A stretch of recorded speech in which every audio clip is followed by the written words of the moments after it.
Kumusta? Welcome sa channel na Kwento ng Pamilya.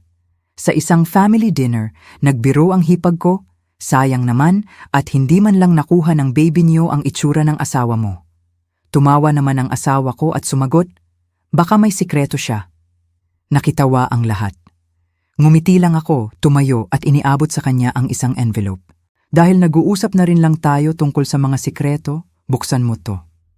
Tumigil ang tawanan, namutla ang mukha niya.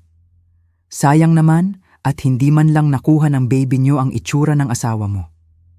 Ang mga salitang binitiwan ni Mariel, Daisy, ay parang patalim na humiwa sa mainit na gabi. Ang dining room na kanina lang ay puno ng masayang kwentuhan ay biglang nanlamig.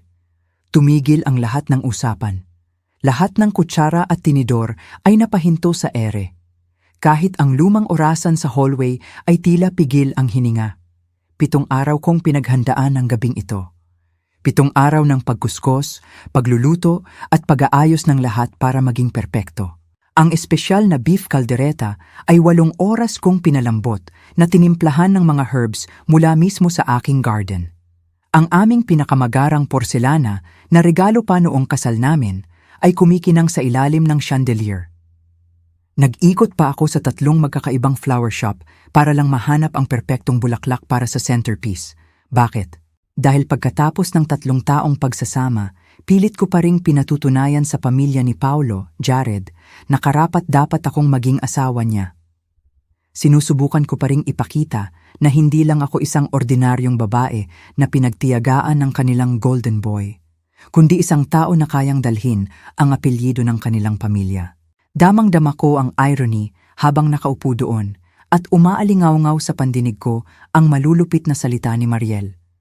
Nakaupo siya sa tapat ko, ang mga daliri niyang bagong manicure ay nakahawak sa wine glass at may ngisi sa labi na parang sinabi niya ang pinakamagandang joke sa mundo. Matagal nang naiinggit sa akin si Mariel. Alam kong ang nakababatang kapatid ni Paulo ang prinsesa ng pamilya hanggang sa dumating ako at hindi niya ako mapatawad dahil nakuha ko ang atensyon ng pamilya. Pero iba ito. Hindi lang ito simpleng kompetisyon ng magbayaw. Ito ay planadong kalupitan na dinisenyo para ipahiya ako sa harap ng mga taong mahalaga sa akin. Lumingon ako kay Paulo, kumakabog ang dibdib ko, umaasa. Hindi. Kailangan ko siyang ipagtanggol ako. Ipagtanggol kami. Inaasahan kong tatayo siya at sasabihin sa kapatid niya na mali at nakakasakit ang sinabi nito na si Baby Gio ay napakaganda at perpekto at walang dudang anak niya. Sa halip, ang asawa ko, ang lalaking nangakong rerespetuhin at proprotektahan ako ay nagpakawala ng isang kinakabahan na tawa. Yung mahina at pilit na tawa na lagi niyang ginagawa kapag gusto niyang makisama sa pamilya niya kaysa panindigan ng tama. Baka may sikreto si Elena, Olivia, sabi niya, at naramdaman ko ang pagkadurog ng puso ko na parang kristal na bumagsak sa semento. Ang pagtataksil ay agaran at kumpleto. Hindi dahil sa sinabi niya, kundi dahil sa hindi niya sinabi. Hindi niya ako ipinagtanggol. Hindi niya ipinagtanggol ang anak namin. Hinayaan niya akong pagtulungan para lang sa murang halakhak ng mga taong hinding-hindi naman ako matatanggap. Ang tawanan na sumunod ay parang asido sa aking dugo. Ang nanay niya, si Mommy Paz, Patricia, na nagpumilit na tawagin ko siyang Mommy pero laging may pag-aalinlangan, ay humahagik-gik sa likod ng kanyang napkin. Ang tatay niya, si Daddy Bert, Robert, na karaniwang seryoso ay napapangiti habang umiinom ng whiskey. Kahit ang pinsan niyang si Rina, Rebecca, na akala ko ay gusto ako, ay tinakpan ang bibig gamit ang kamay. Ang mga mata ay nagniningning sa tuwa na makita ang pagbagsak ng ibang tao. Pero ang reaksyon ni Yaya Mel, Maria, ang halos kasing sakit ng pagtataksil ni Paulo. Ang aming kasambahay, nakasama na namin simula nang ipanganak si Gio, na nakakita sa akin umiyak sa pagod noong mga unang buwan na walang tulog, na nakakaalam kung gaano ko kamahal ang anak ko. Kahit siya ay natigilan sa pintuan dala ang dessert plates, ang kanyang maamong mga mata ay nanlaki sa gulat at awa. Naririnig ko ang mahinahong paghinga ni Gio sa baby monitor sa side table.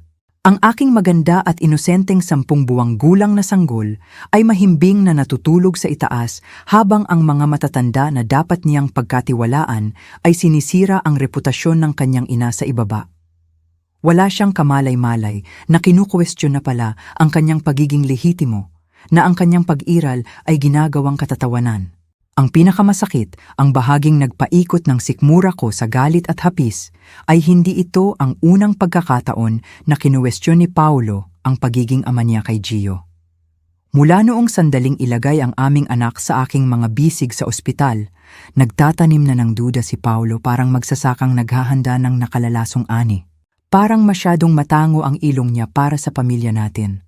Bulong niya isang gabi noong akala niya tulog ako, habang pinag-aaralan ang mukha ng aming bagong silang na anak na parang naghahanap ng ebidensya ng panluloko.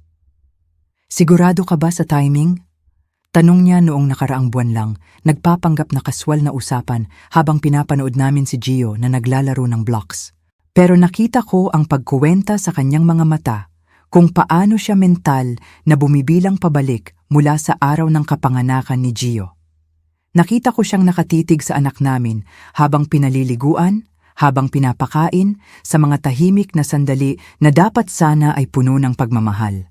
Sa halip na pagkamangha, nakita ko ang kalituhan, hinala, at isang bagay na mukhang pagkadismaya. Ang bawat insidente ay pinalampas ko, sapat na pribado para magpanggap na hindi nangyari. Sinabi ko sa sarili ko na naninibago lang siya sa pagiging tatay. Gumawa ako ng mga dahilan para sa kanya, gaya ng ginagawa ng mga asawa kapag hindi pa sila handang harapin ang katotohanan. Pero ang hapunan na ito, ang pampublikong panghihiya sa harap ng mga taong desperado kong sinusuyo. Ito na ang linyang hindi ko na kayang palampasin. Tumingin ako sa paligid ng mesa. Si Mommy Paz ay nakangiti pa rin, yung malamig at mapagmataas ng ngiti. Si Daddy Bert ay inaabot ang bote ng wine, komportable sa nangyari. Si Rina ay bumubulong sa asawa niya, malamang nagpaplano na kung paano ikakalat ang tsismis na ito sa buong angkan. At si Paulo, ang asawa ko, ang ama ng anak ko, ay iniiwasan ng tingin ko, biglang naging interesado sa disenyo ng kanyang plato. Ang katahimikan sa pagitan namin ay parang bangin. Hinihintay nilang lahat ang reaksyon ko. Siguro umaasa ng luha o sigawan o baka dramatic na pag-alis. Gusto nila ng eksena. Gusto nilang bumigay ako para ma-comfort nila ang isa't isa tungkol sa kawawang si Paulo na napangasawa, ang isang baliw na babae. Sa halip, may nabuong linaw sa loob ko. Isang linaw na hindi ko naramdaman sa loob ng ilang buwan. Hindi ko ibibigay sa kanila ang kasiyahang makita akong madurog.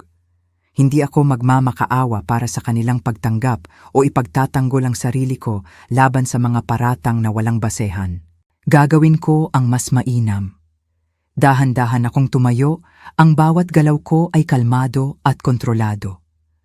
Ang tunog ng upuan ko sa sahig ay tila napakalakas sa biglaang katahimikan. Sinundan ako ng tingin ng lahat habang inaayos ko ang aking damit at naglakad patungo sa kwarto nang may kalmadong dulot ng pagkaalam kung ano ang dapat gawin. Sa likuran ko, naririnig ko ang mga bulungan. Siguro nagtataka kung mag-iimpake na ba ako o tatawagan ang nanay ko para umiyak. Wala silang ideya na naglalakad ako patungo sa bagay na magpapabago ng aming mga buhay magpakailanman. Sa aking jewelry box, sa ilalim ng mga perlas na regalo ni Paulo noong anibersaryo namin, nakatago ang isang puting envelope. Ilang buwan ko nang dala ang sikretong ito, naghihintay ng tamang oras para ibunyag. Ngayong gabi, napalilibutan ng mga taong nag-aakalang mas may alam sila sa buhay ko at sa anak ko, ito na ang tamang oras. Pagbalik ko sa dining room, hawak ang envelope, ipapakita ko sa kanilang lahat kung ano ang mangyayari kapag minaliit mo ang isang babaeng puno na. Hinaplos ng mga daliri ko ang gilid ng envelope habang kinukuha ko ito mula sa ilalim ng kwintas. Ang papel ay parang mas mabigat kaysa sa dapat, dala ang bigat ng 3 buwang sikreto at kapangyarihang wasakin ang lahat ng akala ni Paulo at ng kanyang pamilya tungkol sa akin. Isang Martes ng umaga noong Hulyo, nang maabot ko ang aking limitasyon. Natutulog noon si Gio at naabutan ko si Paulo sa kusina, nag-i-scroll sa kanyang telepono na may malayong tingin. Nang imungkahi kong magpa-family picture kami para sa baby book ni Gio, napailing siya. Siguro kapag mas malaki na siya, bulong niya, ni hindi tumitingin mula sa screen. Kapag mas defined na ang features niya, parang ang anak namin ay isang hindi tapos na sketch sa halip na isang perpekto at magandang bata na karapat-dapat sa pagmamahal ng ama. Nang hapong iyon, pagkaalis ni Paulo papasok sa trabaho, naupo ako sa sahig ng kwarto gamit ang laptop at nag-research ng mga DNA testing facilities. Hindi yung mga nabibili sa online na kit. Masyadong casual yon, masyadong hindi mapagkakatiwalaan para sa ganito kahalagang bagay.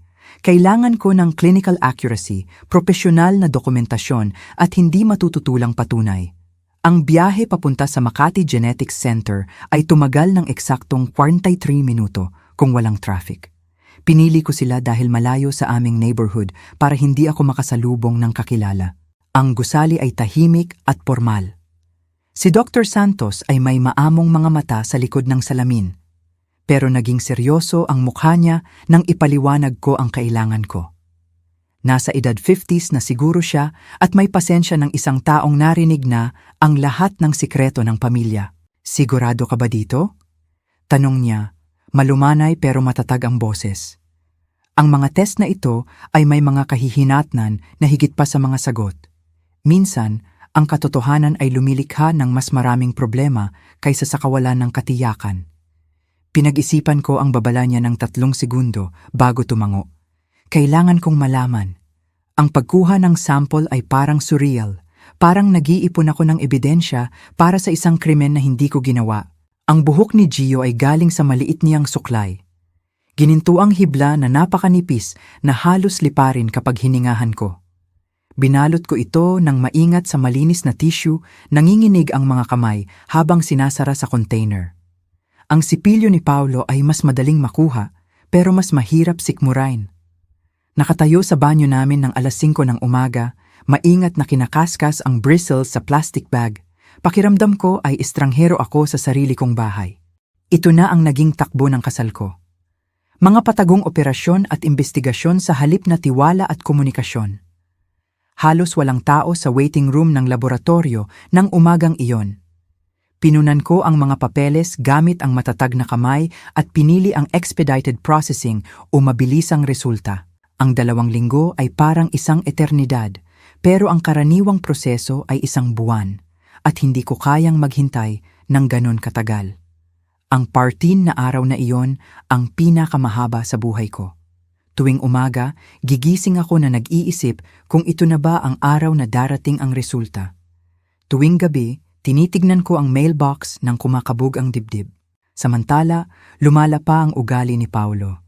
Nagsimula siyang umuwi ng late, sinasabing may bagong projects at demanding na kliyente.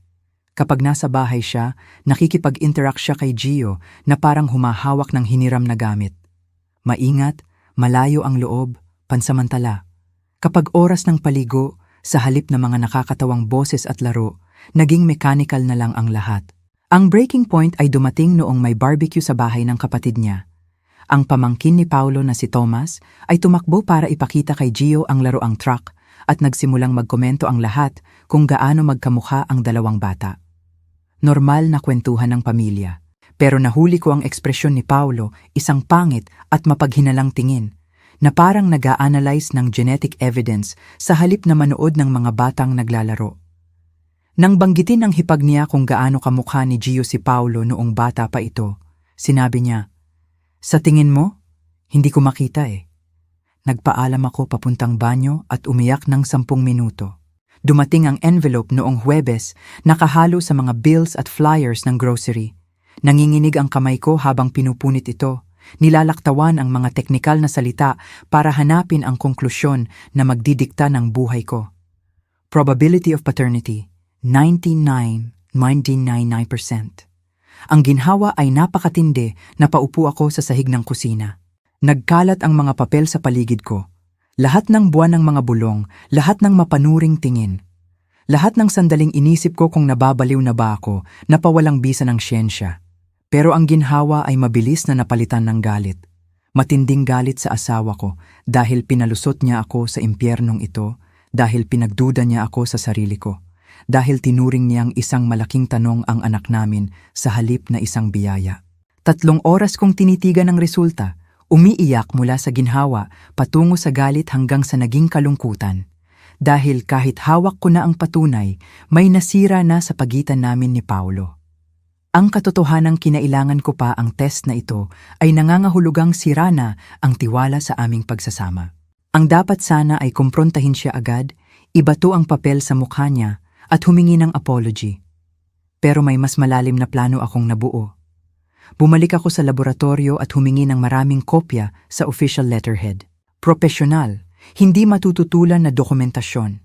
Ipinaprint ko ito sa makapal na papel, yung ginagamit sa mga legal na dokumento, at humingi ng selyadong envelope na may official stamp. Ang isang kopya ay nasa safety deposit box, ang isa ay sa folder ng financial documents. Pero ang pangatlo, ang pinili ko para sa maximum impact ay inilagay ko sa puting envelope sa jewelry box ko. Ilang linggo kong dala ang sikretong ito bilang sandata. Tuwing may sinasabing masakit si Paulo tungkol sa itsura ni Gio, hinahawakan ko ang envelope at nakakaramdam ng kapangyarihan. Tuwing nagpapalitan ng makahulugang tingin ang pamilya niya, pinaaalalahanan ko ang sarili ko na hawak ko ang katotohanan. Ang pinakamahirap ay ang panonood kay Paulo kasama si Gio. Nakakakita ng duda kung saan dapat ay pagmamahal lang. Inaabot ng anak namin ang mukha ng ama niya. Masayang dumadaldal, walang kamalay-malay na ang lalaking may hawak sa kanya ay kinukwestiyon ang kanyang pagkatao. Pero naghintay ako, matiyaga gaya ng isang mangangaso para sa tamang pagkakataon. Ngayong gabi, habang umaalingaw-ngaw pa ang mga salita ni Mariel at sariwa ang pagtataksil ni Paulo, dumating na ang sandali. Ang paglalakad pabalik sa dining room ay parang prosesyon patungo sa bitayan, pero hindi ako ang bibitayin. Ang bawat hakbang ko ay sadyang mabigat sa sahig, tunog na nagbabadya na may magbabago. Nakaupo pa rin sila kung saan ko sila iniwan, nakatigil sa hindi komportableng eksena ng guilt at kuryosidad. Si Mommy Paz ay hawak pa ang wine glass. Si Daddy Bert ay hinihiwa ang karne, iniiwasang tumingin. Si Rina ay may binubulong sa asawa. Pero si Paulo ay hindi mapakali, tinutupi-tupi ang napkin niya. Ramdam ang kaba niya, parang nararamdaman niyang may parating na panganib. Nang lumitaw ako sa pintuan, hawak ang envelope, parang tumigil ang paghinga ng buong kwarto. Dahil nagbabahagian tayo ng sikreto ngayong gabi, sabi ko, malinaw ang boses sa buong silid. Buksan mo ito. Inilapag ko ang envelope sa harap niya. Ang tensyon ay parang kuryente. Ang mayabang na ekspresyon ni Paulo kanina ay nawala parang kandilang hinipan ng hangin. Tumingala siya sa akin at sa unang pagkakataon nakita ko ang takot sa mga mata niya. Hindi na ito ang asawang nasanay siyang baliwalain. Hindi na ito ang babaeng tumatanggap lang ng pangungutya. Para saan to, Elena? Nawala ang kumpiyansa sa boses niya. Hindi ako sumagot. Tumayo lang ako sa likod ng upuan niya. Kinuha ni Paulo ang envelope nang nanginginig ang kamay. Inikot-ikot niya ito. Walang makita, kundi ang pangalan niya na nakasulat sa sulat kamay ko. Buksan mo lang, mahina kong sabi, at may tono sa boses ko na nagpatigil kay Mommy Paz sa pagkain. Dahan-dahan niyang binuksan, siguro iniisip na bill lang ito. Pero sa sandaling nakita ng mata niya ang letterhead, nagbago ang lahat. DNA Paternity Testing Laboratory. Nakasulat ng malaki at bold letters. Sa ibaba nito, Conclusive Paternity Analysis Results. Pinanood ko ang pagbabago ng mukha niya. Namutla siya na parang mahihimatay. Bumuka ang bibig, tapos sumara. Binasa niya ang unang talata, tapos inulit. Nanginginig na ang mga daliri niya. Ang tunog ng papel habang nanginginig ang kamay niya ay napakalakas sa katahimikan ng kwarto. 20 taon ng kayabangan at kumpiyansa, gumuho sa isang iglap. Ito ang lalaking kinuwestiyon ang sariling anak na pinaramdam sa akin na sinungaling ako, na ipinahiya ako para sa konting tawanan. Ngayon, hindi na siya makapagsalita. Ang katahimikan ay nakasakal. Naririnig ko ang paghinga ni Gio sa monitor. Ano yan, Paulo? Ang boses ni Mariel ay bumasag sa katahimikan. Nakadungaw siya ngayon, ang kayabangan ay napalitan ng pagkatsismosa. Inabot niya ang papel mula sa kapatid niya. Mabilis akong kumilos. Tinakpan ko ng kamay ko ang dokumento bago niya mahawakan. Hayaan niyong magpaliwanag ang anak niyo kung ano ang ibinibintang niya sa akin sa loob ng maraming buwan, sabi ko. Ang boses ko ay may nakakatakot na kalmado na nagpagasp kay Mommy Paz. Naintindihan na ng lahat. Hindi lang ito tungkol sa papel. Tungkol ito sa mga hinala at pagsira ng tiwala. Sinubukan ni Paulo magsalita. Elena, this isn't...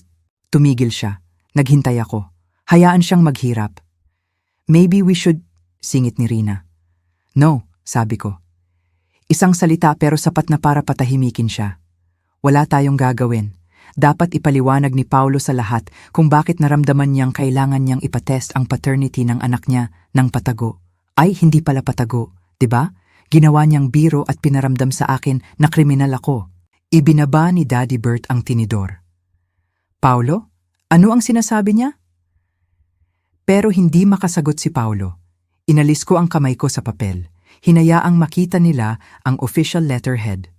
Naglakad ako papunta sa high chair ni Gio. Binuhat siya at hinalikan sa noo. Amoy baby shampoo at inosente siya. Nang humarap ako sa mesa, ang katahimikan ko ay mas masakit pa kaysa sa anumang sumbat. Nabasag ang katahimikan nang magsalita si Paulo. Elena, honey. Ano kasi? Nauutal siya, puno ng panik at hiya ang mukha.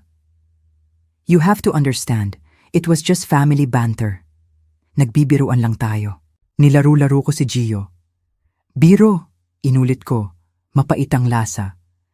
Yun ba ang tawag natin sa ilang buwan ng pagdududa sa anak mo? Jokes? Nanginig ang hawak ni Mommy Paz sa baso. Nakatitig pa rin si Paulo sa resulta. Hindi mo naiintindihan ang pressure. Ang daming nagsasabi, nagkokomento na iba ang itsura niya. At ako, sinong mga tao? Pinutol ko siya. Ang kapatid mo? Ang pamilya mo? Ang mga taong kani-kanina lang ay pinaparamdam sa akin na outsider ako? Nagbibiro lang kami, Elena. Diyos ko, napakadramatic mo naman. Biglang singit ni Mariel. Sinusubukang ibalik ang tapang pero halatang pilit. Nagbibiro, sabi ko nang walang halong tuwa. Ginawa mong biro ang pagiging lehitimo ng anak ko sa harap ng pamilya ng tatay niya. At nang ang asawa ko, na dapat nagtanggol sa amin, ay nakitawa pa, tinawag mong biro yon? Tumili sa tuwa si Gio at pumalakpak na parang inaasar sila sa kainosentehan niya. Si Daddy Bert ang unang bumigay. Ang lalaking nagtayo ng negosyo sa construction gamit ang pride ay tumingin sa akin ng may respeto. May utang akong apology sa'yo, Elena. Seryoso ang boses niya. Ang nangyari ngayong gabi ay mali. Deserve mo ang mas maayos na trato, lalo na mula sa anak ko. Napahawak sa dibdib si Mommy Paz at nakita kong naluluha siya. Totoong luha. Oh, hiha, bulong niya. Patawarin mo kami. Hindi sinabi ni Paulo na may duda siya at hindi kami dapat nakisali sa biro na yon. Kahit si Rina ay parang gustong lumubog sa lupa. Magbubuk na ako ng Grab, bulong niya sa asawa. Pero si Mariel, ang nagsimula ng lahat, ay nakatingin sa akin ng may takot. Pinlano mo to, ako sa niya. Alam mo ang ginagawa mo nung dinala mo dito ang envelope na yan. Inilipat ko si Gio sa kabilang balakang at ngumiti. Talaga? Tama ka? Pinlano ko to. Gaya ng pagplano mo sa komentong yon na hindi kamukha ni Gio ang tatay niya. Ang kaibahan, ang plano ko ay base sa katotohanan. Namula si Mariel. Padabog siyang tumayo. Ridiculous. Hindi ako uupo dito at makikinig sa kalokohang to. Kinuha niya ang bag niya. Walang pumipigil sa iyong umalis, sabi ko. Pero bago ka umalis, baka gusto mong isipin kung bakit kailangan mong magkomento ng ganon. Tungkol ba talaga sa itsura ni Gio? O tungkol sa inggit mo? Tumigil siya sandali, pero dahil hindi gawain ni Mariel ang mag-reflect, nag-storm out siya at padabog na isinara ang pinto. Naging mabigat ang katahimikan. Tumikhim si Paulo. Siguro dapat pag-usapan natin to ng pribado, Elena. Hindi. Madiin kong sagot. Ang mga sikreto ay kailangan ng audience, Paulo. Gaya ng joke mo. Napapikit siya. Gusto mong ipalandakan ang duda mo sa anak natin sa harap ng pamilya mo? Gusto mong gawin akong katatawanan? Kaya ngayon, haharapin natin ang konsekwensya? ng publiko. Ramdam ko ang pagbabago ng tingin nila sa akin. Mula sa pagiging outsider, ngayon ay may respeto na. Naging awkward ang natitirang oras ng gabi. Maagang umalis si Narina. Tahimik na nagligpit si Yaya Mel. Nang tulog na si Gio at nakaalis na ang mga bisita, doon nagsimula ang tunay na pagtutuos. Nakatayo ako sa kwarto, nakatingin sa maleta sa kama. Lumitaw si Paulo sa pinto, maputla pa rin. "Anong ginagawa mo?" Bulong niya. "Nag-iimpake." "Aalis ka? Elena, please, maayos natin to. Ngayong gabi ay ipinahiya mo ang nanay ng anak mo," sabi ko habang nagtutupi ng maong. "Ngayong gabi ay pinili mo ang tawa nila kaysa sa dignidad ko." Lumapit siya. Alam kong nagkamali ako, pero hindi solusyon ang pag-alis. Humarap ako sa kanya. "Hindi ako aalis habang buhay," sabi ko, at nakita ko ang ginhawa sa mukha niya. "Pero pinapakita ko sa iyo na kaya ko. Ang babaeng pinakasalan mo, yung iiyak lang at magpapanggap na walang nangyari." "Wala na siya, Paulo. Sabihin mo kung anong kailangan mo," desperado niyang sabi. Naupo ako sa kama. Marriage counseling, totoong counseling, full financial transparency. Gusto ko ng access sa lahat ng account, investment at desisyon. At public apology sa lahat ng nakarinig na kinwestiyon mo ang pagiging ama mo kay Gio. "Oh, sige. Kahit ano, Elena." "Pumayag ka agad," obserbasyon ko. "Parang damage control lang to para sa'yo. Gusto ko lang maging okay tayo ulit." "Hindi na tayo magiging okay ulit sa paraang gusto mo, Paulo. Tapos na ang kasal kung saan nagmamakaawa ako para sa approval ng pamilya mo." Sa sumunod na 3 araw, tumira ako sa kapatid ko. Tumatawag si Paulo, nagpapadala ng bulaklak. Pero ang distansya ay nagbigay sa akin ng linaw. Pagbalik ko, iba na ako. Una kong ginawa ay palitan ang password ng joint account namin. Tumawag ako sa financial advisor para humingi ng kopya ng lahat. Ang dami kong nadiskubre. May retirement account na hindi ko alam. Mga investment na para sa negosyo niya imbes na sa pamilya. Ang pinakamatinding na diskubre ko ay 3 estimates para sa paternity testing services na nakatago sa files niya. May petsang 2 buwan pa lang si Gio. Matagal na pala niyang plano, hindi lang niya tinuloy. Ako pa ang gumawa para sa kanya. Nang gabing iyon, nakita ako ni Paulo na nag-aayos ng papeles. "Spring cleaning?" Biro niya. Tumingin ako sa kanya, hindi bilang partner, kundi bilang taong kailangan kong pag-ingatan ang sarili ko. Parang ganon, sinisigurado ko lang na naiintindihan ko ang sitwasyon natin. 2 buwan nang lumipas, dumating ang first birthday ni Gio. Puno ng balloons at may banner na, "Happy First Birthday, Gio." Dumating sina Mommy Paz at Daddy Bert, formal pero mabait. Wala si Mariel. Nag-text lang siya ng, "Won't be able to make it." Mabuti na rin yon. Nang mag-speech si Paulo, tahimik ang lahat. "Gusto kong magsalita," anunsyo niya. "May mga narinig siguro kayo." Simula niya, nanginginig ang boses. Ito ang public accountability na hiningi ko. Ilang buwan na ang nakakaraan, nagkaroon ako ng mga duda kay Gio na walang basehan at nakakasakit sa asawa ko. Kinuwestiyon ko ang isang bagay na hindi dapat kinuwestiyon. Nakita ko ang gulat sa mga kapitbahay. Nagpa-DNA test si Elena para patunayan ang hindi naman dapat kailangang patunayan na si Gio ay anak ko 99.99%. "Sorry, Elena." Ang palakpak ay mahina, magalang. Dapat ay masarap sa pakiramdam, pero nakakalungkot. Nakakalungkot na kinailangan pa ng laboratory result para sa pagmamahal. Lumapit sa akin si Dr. Santos, ang aming counselor. "Mahirap ba?" "Oo," sagot ko. Akala ko closure, pero parang necessary but insufficient. Sa mga sumunod na linggo, mas naging payapa ang mga family dinner dahil wala si Mariel. Mas naging mabuti ang pakikitungo ni na Mommy Paz at Daddy Bert. Pero ang pinakamalaking pagbabago ay nasa akin. Tumigil na akong maghintay ng validation. Ang babaeng desperada sa pagmamahal ng biyenan ay wala na. Pinalitan ng babaeng alam na mas mahalaga ang respeto kaysa sa pagtanggap. Lalaki si Gio na nakikita ang nanay niya na lumalaban para sa sarili at para sa kanya. Ang envelope na yon ay hindi lang resulta ng DNA. Nilalaman noon ang pagbabago ko Mula sa babaeng nagmamakaawa tungo sa babaeng nagdedemand ng respeto. Nahook ka ba sa kwentong ito ng matinding paghihigante? Pindutin na ang like button. Ano ang paborito mong parte? Yung inabot ni Elena ang envelope? I-comment sa ibaba. Huwag kalimutang mag-subscribe at i-hit ang notification bell para hindi mahuli sa mga susunod na kwento sa Kwento ng Pamilya.